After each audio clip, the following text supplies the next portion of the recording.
শুভ সকাল বন্ধুরা। আজকে আমি আরেকটা টিপস দেখাবো।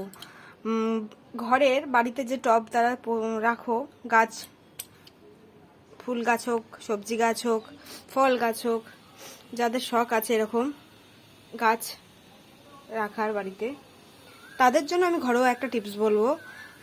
দোকানের সারে অনেক সময় সাইড এফেক্ট হয়, গাছ কিছুদিন পর আস্তে আস্তে নেতিয়ে যায়, শুকিয়ে যায়, ফুল ফলটা একটু কমে যায়, এফেক্ট পড়ে, সাইড এফেক্ট যেটাকে বলে। তাই আমি একটু ঘরোয়া টিপস অ্যাপ্লাই করব গাছের ফুল ফল যাতে বৃদ্ধি হয়।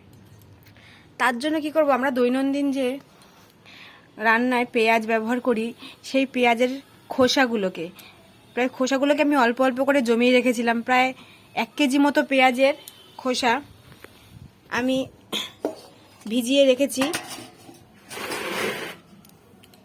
এই 10 লিটার বালতিতে, যার মধ্যে হয়তো 8 লিটার জল আছে। এই পেঁয়াজের খোসাটাকে আমি ভালো করে জলে চুবিয়ে রেখেছি এবং ভালো করে নাড়া দিয়ে ভিজিয়ে দেবো ভালো করে। এর মধ্যে শুধু পেঁয়াজের খোসা নয়, রসুনের খোসাও আছে, দেখছো। আর পারলে দু চারটে পচা লঙ্কা হোক, খারাপ লঙ্কা হোক, ভালো লঙ্কা হোক, এর মধ্যেই দিয়ে দেবে। লঙ্কার ঝাঁঝে অনেক সময় পোকামাকড় গাছে থাকে না, চলে যায়, সেই কারণে কয়েকটা কাঁচা লঙ্কাও দিয়ে দিতে পারো, বা পচে যাওয়া লঙ্কাও দিয়ে দিতে পারো। সেরকমভাবে আমি প্রায় 1 সপ্তাহ মতো ভিজিয়ে রাখবো পেঁয়াজগুলোকে।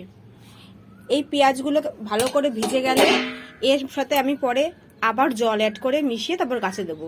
সেটা কিভাবে দিচ্ছি সেটাও আমি আপনাদের ভিডিও তুলে পাঠাবো। আপনারা একবার ব্যবহার করবেন, কারণ এটার জন্য কোনো এক্সট্রা পয়সা খরচ হয় না, এই সারটা কিনতে লাগে না। আর সবথেকে বরং গাছের এটা কোনো সাইড এফেক্ট পড়ে না গাছের ওপরে, গাছে উপকারে লাগে, ফুল বৃদ্ধি হয়। ফুল বাড়া মানেই ফল বাড়া। তাই আজকের মতো টাটা।